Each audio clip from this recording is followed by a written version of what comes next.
with interior designer Nate Berkus talking a little bit about hosting and just, you know, about your life. What I like to hear from people who are professionals and have really mastered their industry is I like to hear when things go wrong. They do. Yeah, because you know what? It makes us all feel better. We're not alone. So, in terms of hosting tips, we'll talk about that first. What do you think is important? I think the most important thing is to create a moment that's memorable for your guests. Right. And the way you do that is you pay attention to the details and you don't let them see you sweat. So even if you're intimidated by the idea that you're having your boss or your friend or whoever it is that's coming, you have to really remain gracious so that they feel welcome. That's the most important thing. Because when they see you sweating, it's sort of like, no, it's like, and then they're uncomfortable. And it's then, gone sideways tonight. Yeah, it's not good anymore. Right. Have you ever been in a situation that made you sweat a little bit? All the time. Of course. Like, are you kidding? Has there ever been a meal that has been like completely ruined? Like you left the oven on, you dried out the turkey, or you know you were expecting flowers and nothing came. Like, has anything gone wrong? So let me be clear about my skill set. Yes. My skill set is about tablescapes, creating the details that make like something look really pretty. I cannot make myself an egg. Yes. So I'm never trying to cook for anybody. I know that I can't do that. You're my people. Yeah, I mean, it's not, no one would eat anything I would ever try and make.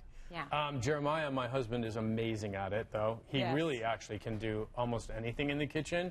And I get to walk behind him with a bottle of cleaning solution and a rag and a sponge. That I'm also really good at. That is awesome. Yeah. I watched your show with you and Jeremiah, and it's amazing seeing a couple in action. And I always think, there are many shows that feature families working together, but I always think, oh my gosh, as soon as that camera's off, I wonder if they are screaming at each other and it's World War III. Because working with your partner, you know, outside of the home, it can be very taxing. So how do you guys deal with that? It's a thing. I mean, you have to really like the person that you're married to. Yes. And you know, it's not even about, it goes way beyond love. Right. And there were definitely moments where, like, he would turn to me and his head would kind of spin in, like, a weird direction. And I'd be like, I married a troll pen.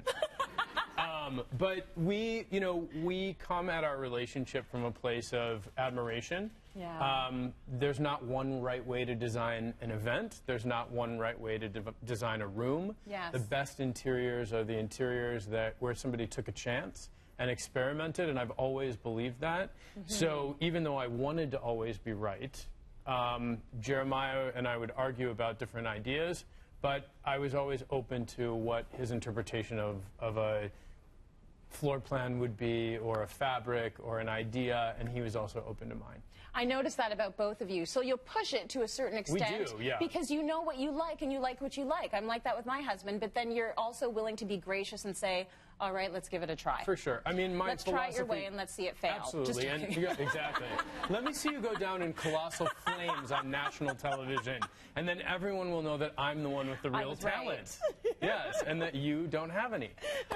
No, but it's great. I mean, the funny thing is that in our marriage, we fight about everything but design. It's a safe zone for us because we're both designers. Yes. So, you know, I can say to him, that's so ugly, you have no taste. Like, why would you like that? And he's not offended. But if I say something like, I don't like your haircut, then I have to, like, move out into a motel. Yeah, get out. I'm under witness protection. You don't I've got, have like, hair? a blonde wig. Right. I'm speeding down the freeway with a fake ID. But I can say any wallpaper is ugly. I don't know why. That's just how it works in our house. So doing a show with your husband is one thing. Doing the show with your daughter is a whole other. And, you know, I've seen Poppy on the show. She's wildly well-behaved. Just so calm. I'd be freaking out. When my kids were that age, I was always hesitant about bringing them down to the show because I'm like, I don't know what you're going to do. Maybe you're going to run under the cameras. I don't know. Poppy just sits there and she eats and she chimes in when you want her to. So I read that, you know, you're doing all of this stuff for interior design. You are, you know, busy with your show. You're also an author. But really the question that's on your mind is, how do I get more veggies into Poppy's diet? And so many of our viewers can relate to that. So Poppy does eat vegetables, to be clear. The only issue now is that now at like 2.5, she is so vocal about what she doesn't like, and what she didn't like yesterday, what she ate yesterday, she hates the next day, and it freaks me out. Because I mean, like 2 days ago, she'll eat broccoli and love it, and then she's like, no, yuck, no, like it, ugh. And it's just weird to me that we have to go through this every time we sit down. I have that like weird parent anxiety every time I set something down in front of her, unless it's macaroni and cheese, which I understand because left to my own devices, I would only eat macaroni and cheese. So she's on to something. I think like food stresses parents out like nothing else. It's food and sleep. Food and sleep. Yeah. So Those sleep. two things. How was she as a sleeper? Amazing. She really was. Oh, thank goodness. She slept through the night at 3 months. So you liked her the whole time? I did.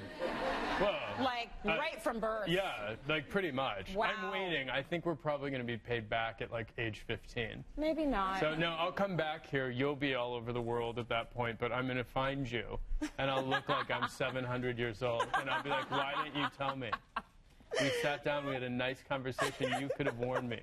Listen, I don't know. I'm waiting for my kids to go crazy, too. I'm hoping it never happens because they are so much joy. But, yes, they will age you for sure. Listen, thank you so much for all of your tips. We love having you here. Thank you. And it's just nice that when you see somebody who has accomplished so much and they come down here to our studio and they are so down to earth, would you not agree that this man is just golden? Well, give him a round of applause.